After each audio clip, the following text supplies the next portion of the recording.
Well, after getting my SodaStream build going earlier, I got a little time and a little bit of inspiration to get back to the candy machine.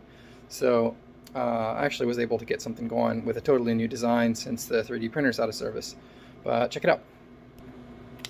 Okay, so basically what we have a button over here, and we have a tube that we can load up these balls in. So we'll put little pieces of candy in these little balls or toys or whatever it is. Drop those in there. When you press the button, it drops out a ball, springs back,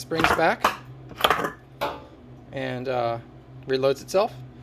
And then when I press it again, well, it's not hitting my bucket, but you can see the point. Press the button.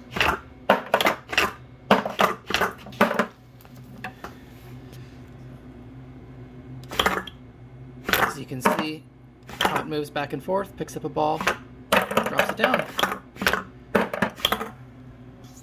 So no coin operated or anything yet, but seems like a good start for the prototype.